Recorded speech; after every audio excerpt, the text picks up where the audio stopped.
नैना लड़े मुरलिया वाले से, अब घर कैसे जाओ नैना लड़े मुरलिया।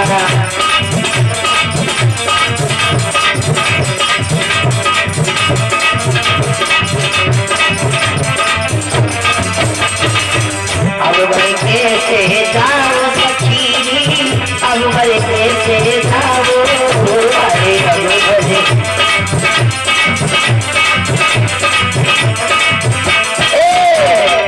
नैना लड़े मुरलिया वाली से, अब घर कैसे जाओ।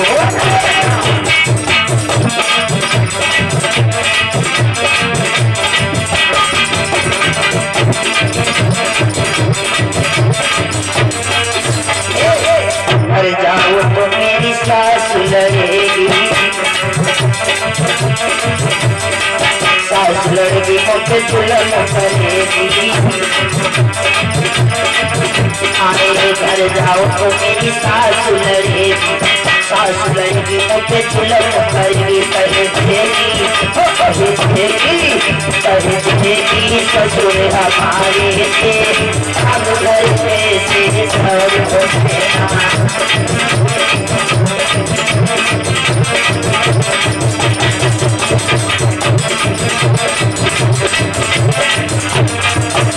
आई। अब घर कैसे जाओ सखी, अब घर कैसे जाओ, चाहे अब घर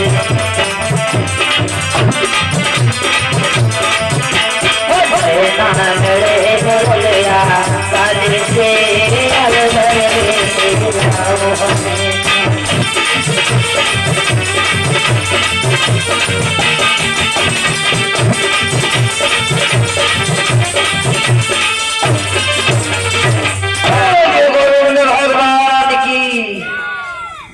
हमका लागत सब लोग चले हुए हैं, हाँ कुछ लोग कम पड़ गए। और कोई बात नहीं, थोड़ी देर की बात है। आज मेरे भागवत श्रोताओं, जब देवकी की गर्भ से पहले पुत्र का जन्म हुआ है, एक पुत्र का जन्म हुआ, वसुदेव ने वादा किया है आज अपनी सारी मोह माया ममता को विसार करके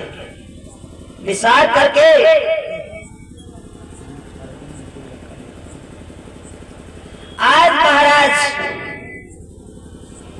कंस के दरबार में वसुदेव ने उसी प्रथम पुत्र को उठाया और मोह माया ममता को विसार करके लेके चल दिए।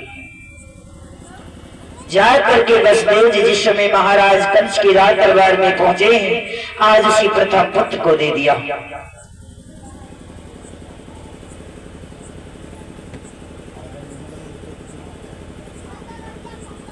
आज जिस समय प्रथम पुत्र को दिया है महाराज कंस के हाथों में, महाराज कंस ने देखा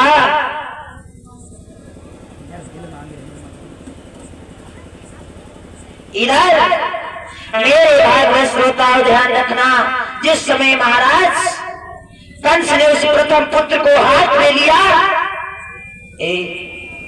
महाराज कंस आज उस मांस के लोथड़े को हाथ में लेकर के देखने लगा। देखता रहा कितना मासूम है। महाराज कंस के दिल में दया आ गई, मन में विचार किया इस प्रथम पुत्र ने मेरा क्या बिगाड़ा है। मेरा काल तो 8वां पुत्र है, अपने बहनोई साहब को प्रथम पुत्र को वापस कर दिया, ले जाओ, मैं इसको नहीं मारूंगा। लेकिन सुनो, बीच में मत आना मेरे पास में, जब 8वां पुत्र पैदा हो तो हमारे पास में चले आना, उस 8वें पुत्र को लेकर के। चले गए, लेकिन सभी लोग जाते इस दुनिया में लोग आग लगाने वाले बहुत है। नारद बाबा को कल नहीं पड़ी, नारद बाबा चले गए। नारद बाबा ने भी सोचा अगर इस प्रथम पुत्र को नहीं मारेगा तो इसका जो है पाप का घड़ा नहीं भरेगा, तो मेरे भगवान का अवतार कैसे होगा। आज नारद बाबा महाराज कंस के राज दरबार में पहुंच गए और नारद बाबा के लिए आज महाराज कंस ने आसन डाल दिया। बैठो बाबा, बैठो, बड़े दिन बाद आए हो। हाँ, क्योंकि संत महात्मा दरबार में नहीं जाते। आसन डाल दिया। अरे आओ बाबा आसन पे, क्या इच्छा है नाथ तुम्हारी।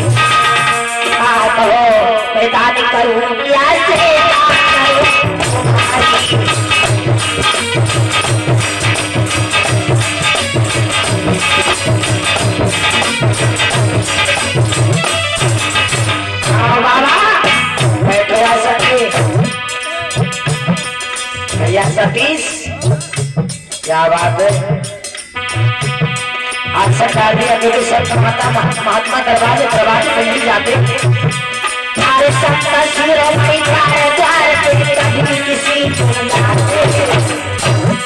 होती है जब सुबह खड़ी सत्ता के कभी हो पाते।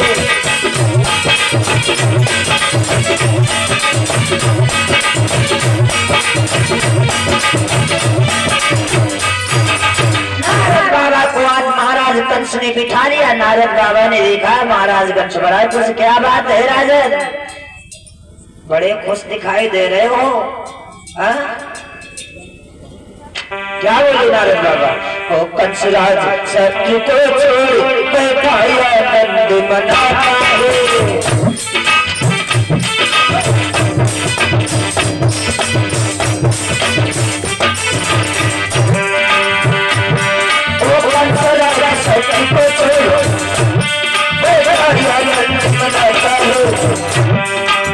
जब जब झुकता है तो आता है।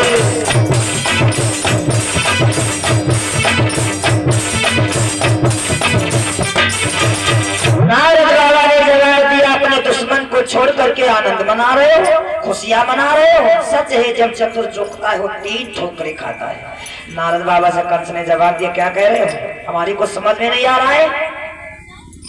जब नारद बाबा के वचन सुने महाराज कंस ने कहा कि मेरी समझ में कुछ नहीं आ रहा है।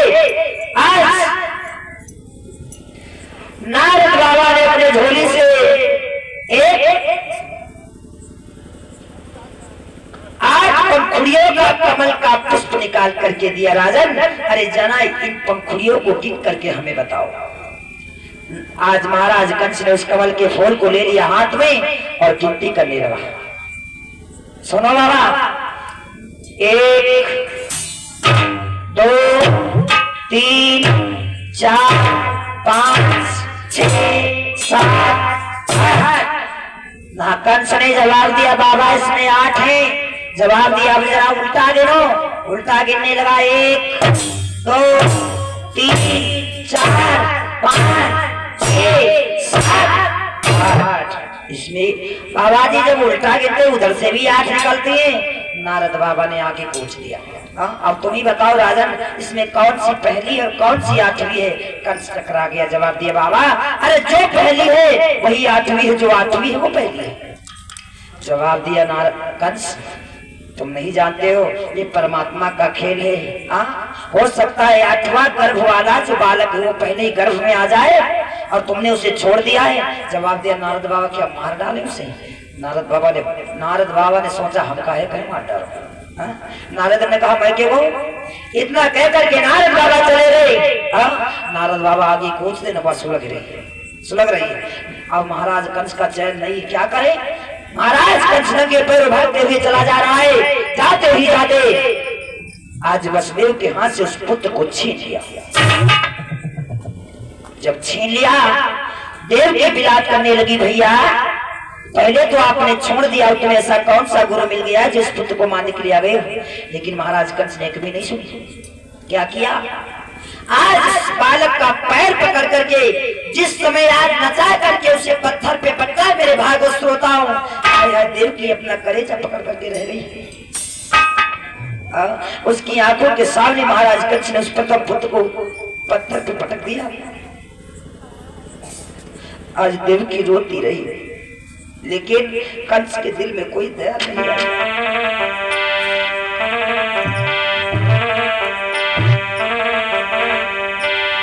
आज देव की रोती रही, धीरे धीरे धीरे धीरे एक नहीं देवकी के कितने पुत्र मार दिए कंस ने?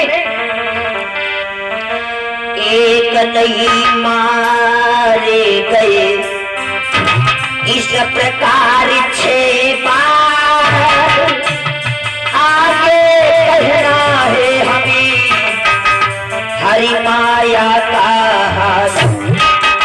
महाराज कंस ने देवकी के एक पुत्र नहीं 6 पुत्रों को जान से मार दिया। 6 पुत्रों का वध कर दिया, लेकिन मैया देव की सहती चली गई। जिसका बालक एक मर जाता है उस मैया को नींद नहीं आती है। जिंदगी भर उसे याद रहता है जिस मैया के अच्छे अच्छे बालक मार दिए जाए, जरा उस मैया से जाकर के पूछना। और ये बात पता है, जिस भैया के मैया नहीं उससे जाकर के पूछो उसके ऊपर क्या गुजरती है। भैया सतीश,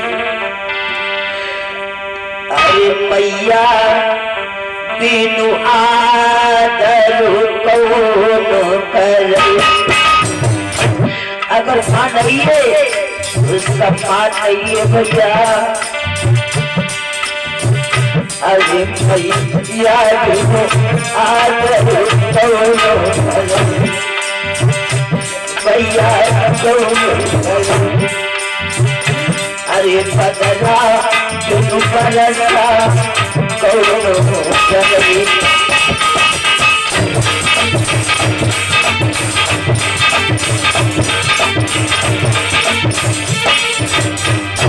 अरे मैं तो अपनी मैया को तभी मानता हूँ, मैया और बबुला के चरणों में हाथ जोड़ करके प्रणाम करता हूँ, जिसने मुझे जन्म दिया, 9 महीने तक गर्भ में रखा और मुझे इस लायक बनाया। मेरे भाई को श्रोताओं, कभी अपने माता पिता के दिल को मत दुखाना। अरे भैया बिनु आदर कौन करे दादा, कौन करे भैया, कौन करे। अरे बदला बिनु बरसा कौन करे।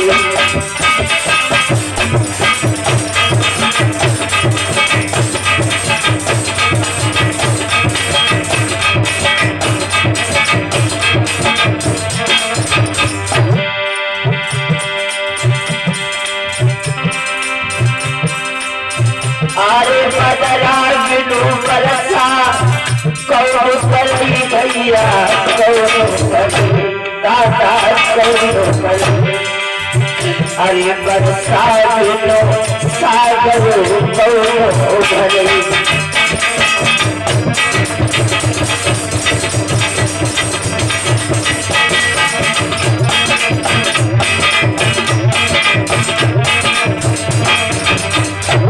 बेटा जब बाहर से आता है परदेश से, जब बेटा घर में जाता है तो मैया जानते हो कहाँ देखती है? मैया देखती है बेटा के मुख की तरफ कि मेरा बेटा दुबला तो कहीं नहीं हो गया है। लेकिन वही बेटा जब उसकी शादी हो जाती है, जब घर में जाता है तो मैया तो उसका मुख देखती है। लेकिन अगर पत्नी देखती है तो क्या देखती है जानते हो? पत्नी यही देखती है, पति बाहर से आया, उसकी जेब ऊंची है या नीची है। अरे बदला बिनु बरसा कौन करे भैया, कौन करे दादा, कौन करे। अरे बरसा बिनु सागर कौन करे।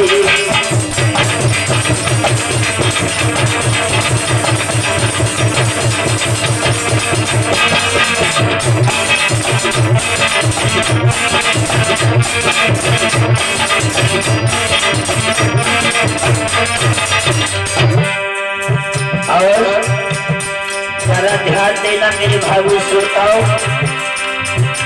अरे कहीं के मरे से आकर छूट जाए, कहीं के मरीजे से कसम गरुआ। अरे कहीं के मरीजे से उजाले छूट जाए, कहीं के मरीजे से छूट जाए।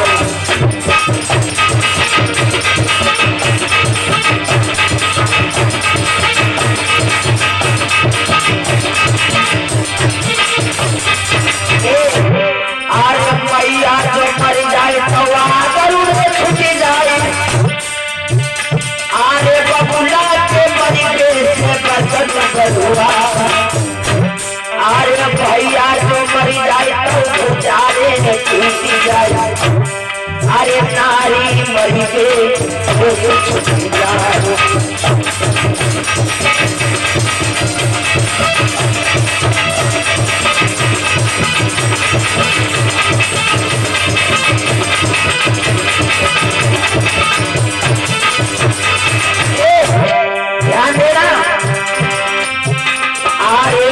के मरिबे से ये सुख हुई जाए, अरे कहीं के मरिबे से कोई हुई जाए, अरे कहीं के मरिबे से तीन सुख हुई जाए, कहीं के मरिबे से चार हुई जाए।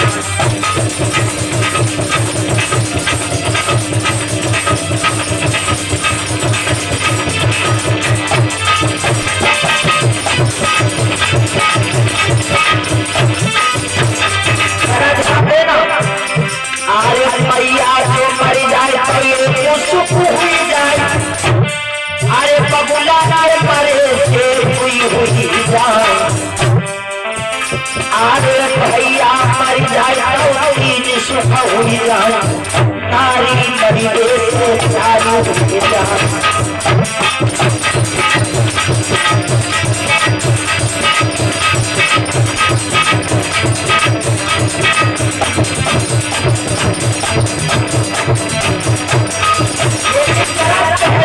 समझना मैं किस मैया किस पिता की बात कर रहा हूँ, जरा ध्यान देना।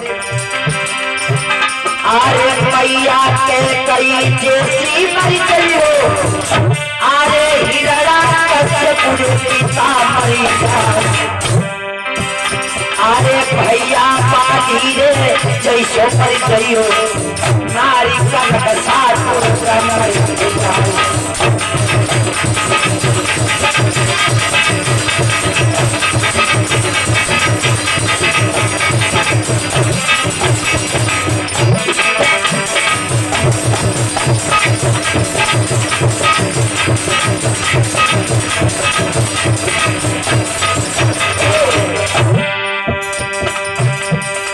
मुरली के बजैया से अरे सो के पारी है,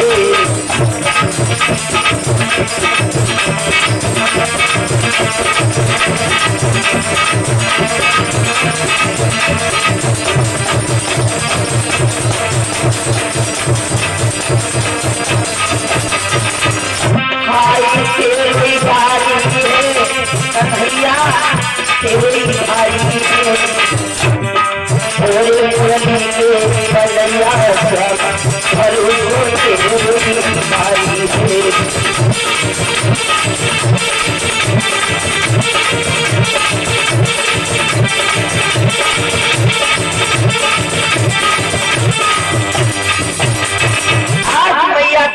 रोती रही महाराज कंस ने 6 पुत्रों को जान से मार दिया, लेकिन मैया सहती चली गई। धीरे धीरे धीरे धीरे समय व्यतीत होने लगा। जब 7वें गर्भ का नंबर आया तो भगवान ने अपनी योग माया के द्वारा उस 7वें गर्भ को खींच करके क्या किया, मैया रोहिणी के उदर में डाल दिया तेजो। जो 7वें गर्भ का तेज था आज मैया रोहिणी के उदर में डाल दिया। मैया रोहिणी के उदर में जिस समय 7वां गर्भ पहुंचा, मैया रोहिणी के गर्भ से एक पुत्र का जन्म हुआ जिसका नाम रखा गया बलराम। बोले बलराम भगवान की। महाराज कंस को सूचना दे दी गई कि 7वां गर्भ जो था खंडित हो गया। अब तो महाराज लड़ाई कौन से बाजी बा। अरे जब 7वां गर्भ डर गया, खंडित हो गया, तो 8वां गर्भ अब क्या आएगा, तैयारी करो। धीरे धीरे समय अपने पर्दे को क्रॉस करते हुए आगे बढ़ा। 8वें गर्भ की बारी आ गई। जब 8वें गर्भ की बारी आई, 8वें गर्भ की बारी थी, अरे तो कंस के यहाँ तैयार।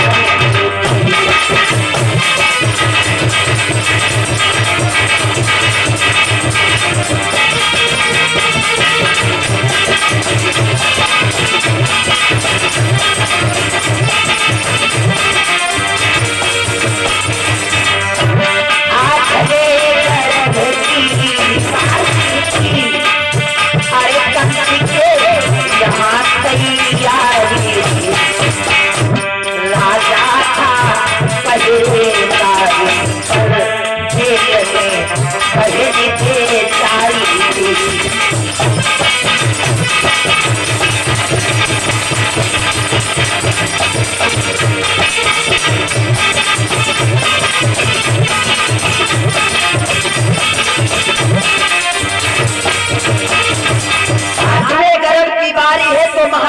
कंस के वहां पूरी तैयारी है, समय नजदीक आ रहा है। नारद बाबा से कंस ने पूछा था, बाबा मेरा काल कैसा होगा?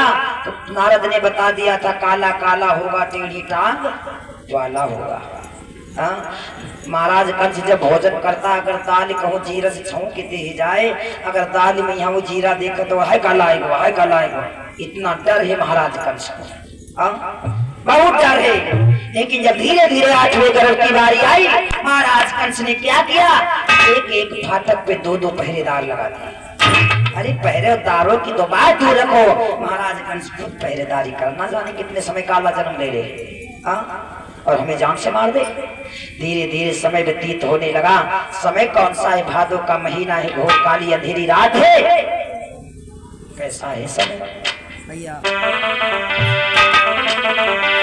अरे थी अरे निशा घनी घोर घटा, अरे बूंदों की तनिकेली में झीमी थी।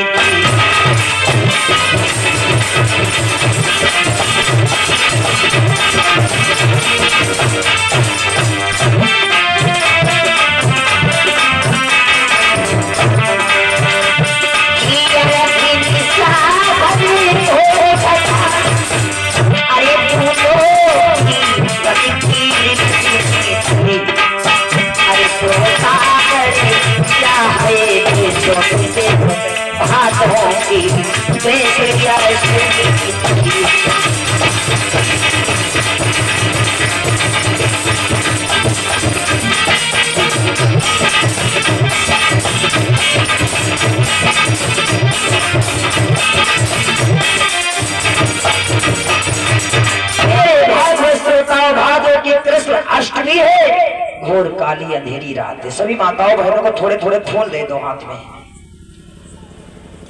दे दो। अगर हो किसी के पास में तो आपस में ले लो, वरना भैया थोड़े थोड़े फूल दे दो। माताओं बहनों को, दादा लोगों, सभी लोगों को दे दो। इधर यही है, यही है। ध्यान रखना मेरे भाग्य श्रोताओ, जिस समय 8वें गर्भ की बारी आई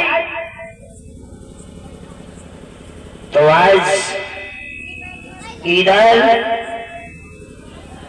महाराज कंस को बड़ी चिंता है, चिंता में बैठा है, चिंता में। किसी को दे दो, बांट देंगे, तुम बैठ जाओ, थोड़ी थोड़ी देना।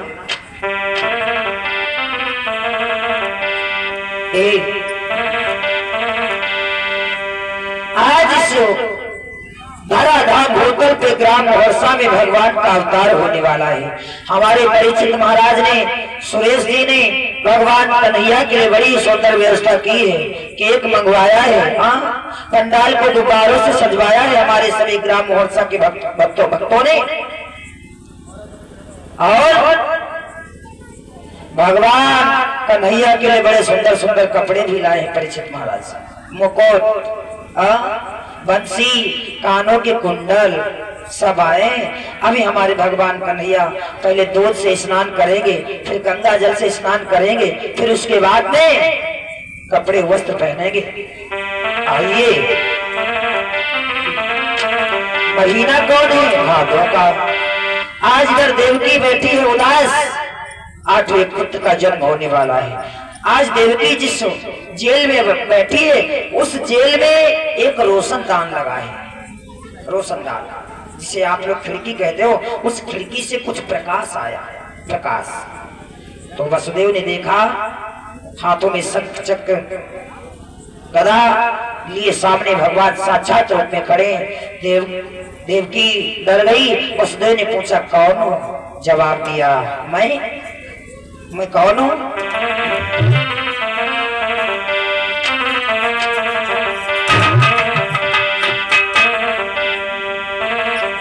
जवाब दिया है, अरे भगवान हो, नारायण हो। तो मैया देवकी ने जवाब दिया, आप हमारे पुत्र बनकर के आए हो? हाँ। तो जवाब दिया है, तो फिर इतने बड़े, अरे छोटे से बालक बन जाओ, हमारी गोदी में आओ। मैया देवकी ने जवाब दिया, प्रभु अरे सुभरे बनो ललना, सुभरे बनो ललना, खिलो मुरे अंगना, सुभरे बनो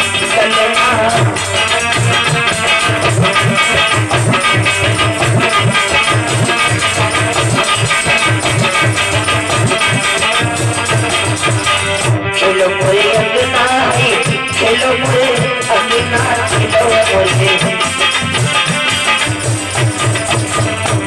सो भरे बनो लगना खेलो मुझे अंगना सो भरे बनो लगना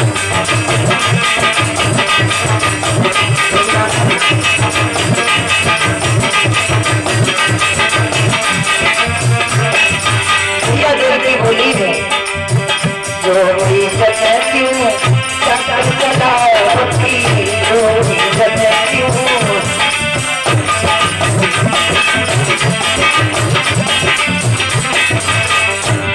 अरे उगड़ी पकड़ी के